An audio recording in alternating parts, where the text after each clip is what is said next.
আজকে হচ্ছে জুনের 10 তারিখ। তো আজকে আমি আপনাদের সাথে শেয়ার করব যে আমার লাউ গাছের বর্তমান অবস্থা কি এবং আমি প্রাথমিকভাবে কি সার দিচ্ছি আমার লাউ গাছে। তো এখানে দেখতে পাচ্ছেন অনেক লাউয়ের চারা, বেশ কয়েকটি লাউয়ের চারা আছে, 20টির মতো লাউয়ের চারা আছে। তো এই লাউয়ের চারাগুলো আমি এখনো বাইরে রোপণ করিনি, এগুলোকে ঘরের মধ্যেই রেখেছি। তো কেন রেখেছি সেটা আমি পরে বলছি, কিন্তু আমি যেই লাউয়ের চারাগুলো অলরেডি বাইরে রোপণ করে দিয়েছি সেই লাউয়ের চারাগুলোতে আমি প্রাথমিকভাবে মানে প্রথম অবস্থায় কি ধরনের খাবার দিচ্ছি চলুন সেটাই আজকে আপনাদের সাথে একটু শেয়ার করি। বাইরে আজকে প্রচন্ড বাতাস, দেখুন এই জুনের 10 তারিখে এসেও বাইরে এত বাতাস। যদিও ওয়েদার চেক করে দেখলাম আজকে হচ্ছে 22 ডিগ্রি দেখাচ্ছে, কিন্তু এখন সকাল 7টা বাজে। তো বাইরে আসলাম যে গাছে একটু খাবার দেব লাউ গাছে, কিন্তু দেখলাম প্রচন্ড বাতাস। তো এই প্রচন্ড বাতাসে ভাবছি কি করব, গাছে কোনো খাবার দেওয়ার দরকার আছে কিনা। কিন্তু এর মধ্যে দেখেন এই যে একটা লাউয়ের গাছ উপড়ে ফেলে দিয়ে চলে গেছে স্ক্রুরেল মানে কাঠবিড়ালির যন্ত্রণায় আমি অতিষ্ঠ হয়ে গেছি। আমার বাগানে এত কাঠবিড়ালি আসে আর গাছ টাছ একেবারে সব নষ্ট করে দিয়ে যায়। এই যে এটাকেও খুলে টুলে দিয়ে গেছে। তো কাঠবিড়ালি থেকে কিভাবে পরিত্রাণ পাবো বুঝতে পারছি না। যদিও একজনে বলেছে যে বিড়াল যদি আমি রাখি বাসায় তাহলে হয়তো কাঠবিড়ালি আসবে না, কিন্তু ভাই এখন তো আমার পক্ষে বিড়াল রাখা সম্ভব হচ্ছে না। এই যে দেখুন জায়গায় জায়গায় গর্ত করে রেখে গেছে কাঠবিড়ালি, বুঝতে পারছি না কি করব। তো যাই হোক, কিছুই করার নেই, কাঠবিড়ালির কাজ তো কাঠবিড়ালি করবেই। আমি তো আর সারাদিন কাঠবিড়ালির পিছে পিছে দৌড়াতেও পারবো না।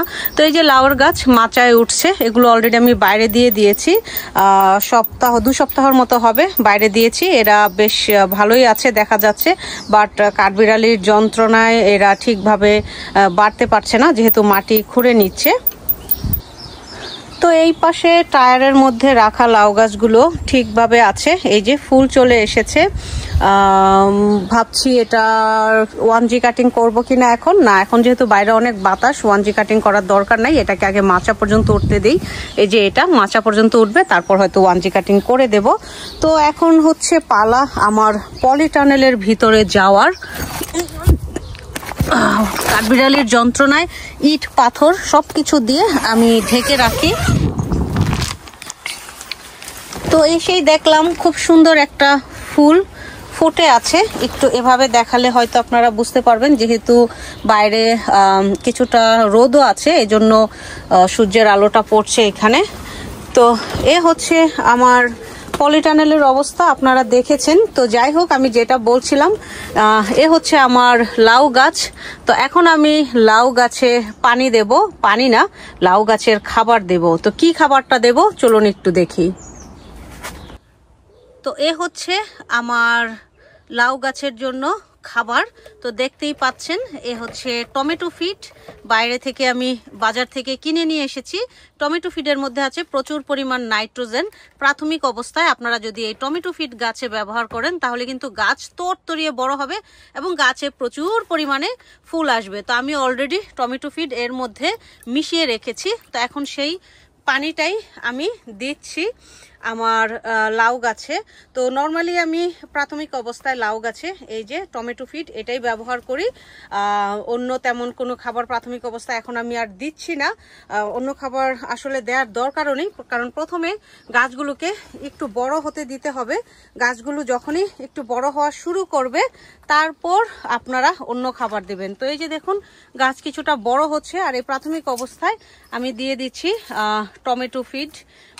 পানির সাথে মিশিয়ে কিন্তু এটা দিতে হবে, পিছনে ইনস্ট্রাকশন দেয়া আছে, আপনারা পড়ে নেবেন।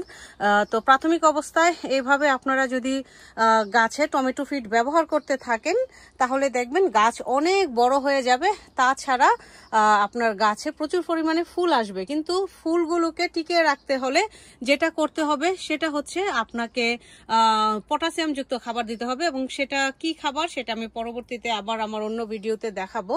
তো ভাবলাম আজকে আপনাদের সাথে শেয়ার করি। অনেকেই জানতে চেয়েছেন লাউ গাছে আমি কি ব্যবহার করছি, কি দিচ্ছি, তো এটাই আমি শেয়ার করলাম। আর একটা ব্যাপার, আমার অলরেডি বালতিতে সবজি পচা, কলার খোসা এবং ঘরের সব সবজি পচা, এগুলো ভিজানো আছে, তো সেই পানিটাও আমি দেব। এই যে দেখুন সকালে ফুল ফুটেছে, কিন্তু সমস্যা হচ্ছে এই তো উপরে আটকে আছে। আর আরেকটা মজার ব্যাপার আপনাদেরকে দেখাই, এই মাত্রই যেটা চোখে পড়লো, আমি জানি না আপনারা দেখতে পাচ্ছেন কিনা, একটু বড় করে দেখাই। ওই যে দেখুন বাবাজি কোথায় উঠে গেছে, এই যে বাবাজিকে ধরে এনেছি। এত উঁচায় উঠলো কিভাবে বাবাজি? এই যে দেখুন বাবাজি কত উঁচায় উঠে গেছে, দেখেছেন? তো এরা লাউয়ের পাতা টাতা খেয়ে সত্যনাশ করে দেবে, এই জন্যই উপরে উঠেছে। বাট যাই হোক, আমার চোখে পড়ে গেল, আমি এটাকে ধরে নিলাম। এখন হয়তো আমি এটাকে কি করব বুঝতে পারছি না, একটু পাতায় বসিয়ে দিই, দেখি ও কি করে। উপস, নিচে পড়ে গেছে। আমার চালকুমড়া গাছে পড়েছে, একটু দেখাই। এই যে দেখুন চালকুমড়া গাছের নিচে বসে আছে। এটাকে এখন যেটা করতে হবে, অনেক দূরে ফেলতে হবে। তো আপনারা চেক করবেন বাগানে গাছের মধ্যে যদি ক্যাটারপিলার দেখেন বা শামুক জাতীয় কিছু দেখেন, বাস এগুলাকে যেটা করতে হবে তুলে তুলে বাইরে দূরে কোথাও ফেলে দিতে হবে।